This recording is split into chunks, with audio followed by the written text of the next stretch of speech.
नमस्कार, आप देख रहे हैं द चौपाल और मैं हूं आपके साथ वर्षा। बिहार विधानसभा चुनाव के पहले चरण का नामांकन समाप्त हो चुका है और पार्टियों ने आज से चुनाव प्रचार भी शुरू कर दिया है। इसी कड़ी में आज मुख्यमंत्री नीतीश कुमार ने जेडीयू का निश्चय पत्र जारी किया। इस निश्चय पत्र में उन्होंने वो 7 निश्चय शामिल किए हैं जो आने वाले 5 वर्षों में पूरा करेंगे। मुख्यमंत्री नीतीश कुमार के ट्विटर हैंडल से निश्चय पत्र 2020 भाग 2 को जनता के सामने पेश किया गया। इसके अलावा जनता दल यूनाइटेड ने भी अपने ट्विटर हैंडल से इसे जनता के साथ साझा किया। इस निश्चय पत्र का मुख्य ध्येय है सक्षम बिहार, स्वावलंबी बिहार। इस निश्चय पत्र को जारी करते हुए मुख्यमंत्री नीतीश कुमार ने ट्विटर पर लिखा, लोगों की सेवा करना हमारा धर्म है। आप सभी को धन्यवाद कि मुझे बिहार की सेवा करने का मौका दिया।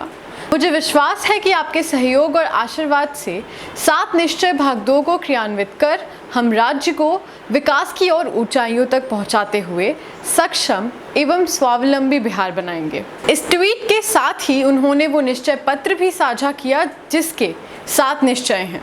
आइए हम आपको बताते हैं कि वो 7 निश्चय क्या क्या हैं जिसे मुख्यमंत्री नीतीश कुमार आगामी 5 वर्षों में पूरा करने का वादा कर रहे हैं। सबसे पहला निश्चय है युवा शक्ति बिहार की प्रगति। इस निश्चय में युवा शक्ति पर जोर दिया गया है और इसके अलावा अंतर्गत कई पॉइंट्स हैं। पहला पॉइंट है संस्थानों की गुणवत्ता को बढ़ाने की योजना।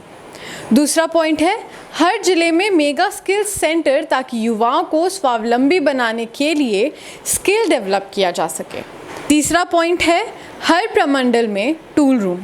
चौथा पॉइंट है स्किल और उद्यमिता के लिए नया विभाग बनाया जाएगा और उसमें आईटीआई और पॉलिटेक्निक को भी समाहित किया जाएगा।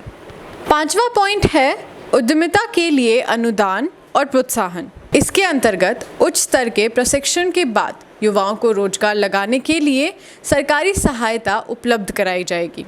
इस निश्चय पत्र में दूसरा निश्चय है सशक्त महिला, सक्षम महिला। इस निश्चय के अंतर्गत मुख्य बिंदु है महिला उद्यमिता हेतु विशेष योजना, यानी कि अगर महिलाएं कोई व्यवसाय शुरू करना चाहती हैं तो उन्हें सरकार की तरफ से सहायता मुहैया कराई जाएगी। दूसरा बिंदु है उच्च शिक्षा के लिए महिलाओं को प्रोत्साहित किया जाएगा। इसके अंतर्गत इंटर पास करने वाली अविवाहित महिलाओं को 25,000 रुपये और ग्रेजुएशन करने वाली महिलाओं को 50,000 की आर्थिक सहायता प्रदान की जाएगी। तीसरा बिंदु है क्षेत्रीय प्रशासन, पुलिस थाना, प्रखंडों और जिला कार्यालयों में आरक्षण के अनुपात में महिलाओं की भागीदारी बढ़ाई जाएगी। निश्चय पत्र में तीसरा निश्चय है हर खेत तक सिंचाई का पानी।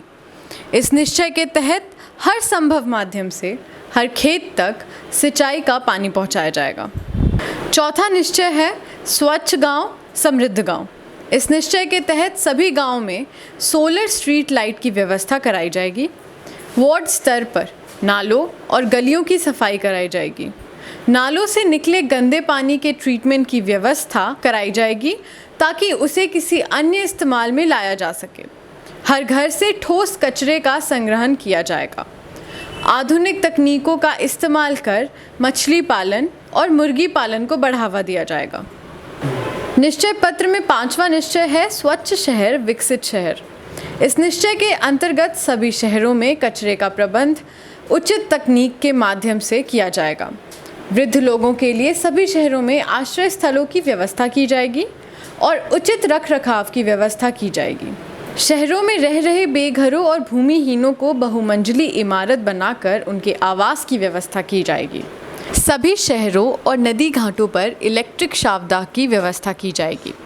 इसके अलावा सभी शहरों में स्टॉर्म वाटर ड्रेनेज सिस्टम की व्यवस्था की जाएगी ताकि जल जमाव ना हो। छठा निश्चय है सुलभ संपर्कता।